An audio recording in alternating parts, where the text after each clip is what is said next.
Share बाजार, ये नाम तो हम सब हर रोज सुनते हैं, लेकिन ये असल में है क्या और इसकी शुरुआत हुई कहाँ से? तो आज @आयश्री रमा की इस खास पेशकश में हम इसी दिलचस्प दुनिया की गहराई में उतरने वाले हैं। हम में से कई लोग ट्रेडिंग और स्ट्रैटेजी पर तो खूब बात करते हैं, पर कभी ये सोचा है कि आखिर ये शेयर बाजार ये बना ही क्यों?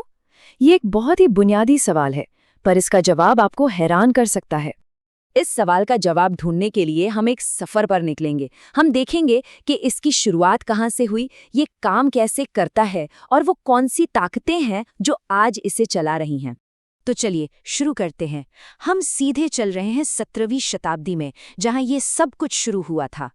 तो सोचिए, डच ईस्ट इंडिया कंपनी को पूरी दुनिया में व्यापार करने के लिए बहुत बहुत सारे पैसे की जरूरत थी। अब बैंकों के पास जाने की बजाय उनके दिमाग में कमाल का आइडिया आया।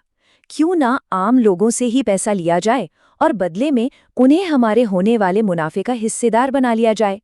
और जानते हैं क्या हुआ? ये आइडिया इतना जबरदस्त हिट हुआ कि इन लेन देन के लिए एक खास जगह की जरूरत महसूस होने लगी। और बस इसी जरूरत से जन्म हुआ दुनिया के पहले स्टॉक एक्सचेंज का, एम्स्टरडैम में। एक ऐसा आइडिया जिसने फाइनेंस की दुनिया को हमेशा हमेशा के लिए बदल दिया। ये कमाल का आइडिया धीरे धीरे पूरी दुनिया में फैल गया और 1875 में ये बॉम्बे स्टॉक एक्सचेंज के रूप में भारत आ पहुंचा, जो एशिया का सबसे पुराना एक्सचेंज है। जरा सोचिए, उस दौर में जहां लोग चिल्ला चिल्ला कर सौदे करते थे, वहां से लेकर आज हमारे फोन पर मौजूद ट्रेडिंग ऐप्स तक, कितना लंबा और शानदार सफर रहा है ये। तो ये तो थी इतिहास की बात। अब देखते हैं कि आज की कंपनियां आगे बढ़ने के लिए इस सिस्टम का इस्तेमाल कैसे करती हैं। मान लीजिए किसी की एक अच्छी खासी चलती हुई कंपनी है और अब उसे और बड़ा बनाना है।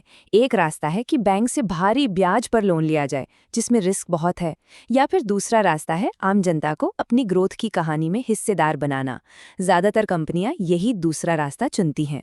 और जब कोई कंपनी पहली बार आम लोगों को अपने शेयर बेचती है ना, तो उसे एक स्पेशल नाम दिया गया है, इनिशियल पब्लिक ऑफरिंग, यानी IPO। ये किसी भी कंपनी के लिए एक बहुत बड़ा मोड़ होता है। ये सिस्टम सबके लिए फायदेमंद है।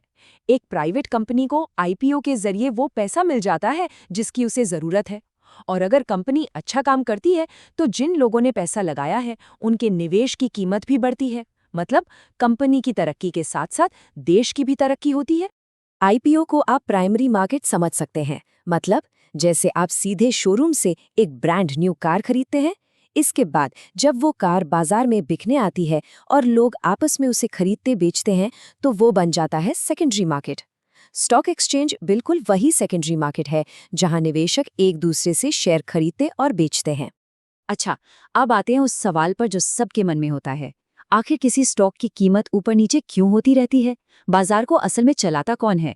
इसका जवाब एक बहुत ही सीधे साधे नियम में छिपा है, डिमांड और सप्लाई।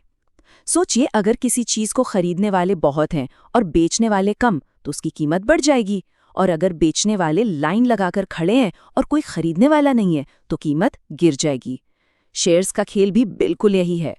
और इस डिमांड सप्लाई को हवा कौन देता है? ज्यादातर तो कंपनी का अपना परफॉर्मेंस। जब कोई कंपनी अच्छा मुनाफा कमाती है तो हर कोई उसकी शेयर खरीदना चाहता है, जिससे डिमांड बढ़ जाती है। लेकिन अगर कंपनी को नुकसान होने लगे तो लोग घबरा कर अपने शेयर बेचने लगते हैं, जिससे सप्लाई बढ़ जाती है और कीमत धड़ाम से नीचे आ जाती है। लेकिन मामला सिर्फ कंपनी तक ही सीमित नहीं है। सोचिए, अगर कोई युद्ध छिड़ जाए तो क्या होगा? देशों की सीमाएं बंद हो सकती हैं, व्यापार रुक सकता है और डर के माहौल में निवेशक अपना पैसा निकालने लगते हैं। इसका असर पूरी की पूरी अर्थव्यवस्था पर पड़ता है।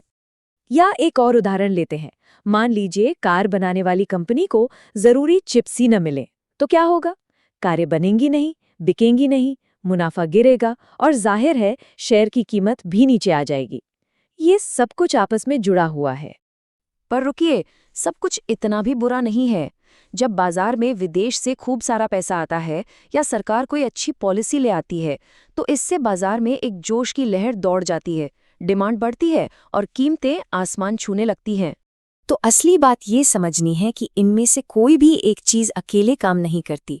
ये सब एक बड़े से जाल की तरह एक दूसरे से जुड़े हुए हैं।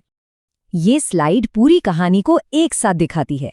देखिए, दुनिया में कोई घटना होती है, जैसे तेल की कीमतें ऊपर नीचे होती हैं, तो उसका असर अलग-अलग सेक्टरों पर, जैसे कि ट्रांसपोर्ट सेक्टर पर पड़ता है, फिर उस सेक्टर की टॉप कंपनियों पर असर होता है। और जब इन सारी टॉप कंपनियों के प्रदर्शन को एक साथ मिला दिया जाता है, तभी तो हमें निफ्टी या सेंसेक्स जैसे इंडेक्स का हाल पता चलता है। सब कुछ कनेक्टेड है। तो अगर बाजार हमारी दुनिया में हो रही हर हलचल का एक आईना है, हमारे इनोवेशंस का, हमारे झगड़ों का, हमारी उम्मीद और हमारे डर का, तो एक सवाल जरूर सोचना चाहिए, आज का बाजार हमारी दुनिया के बारे में हमें क्या कहानी सुना रहा है। उम्मीद है शेयर बाजार की इस कहानी में सबको मजा आया होगा।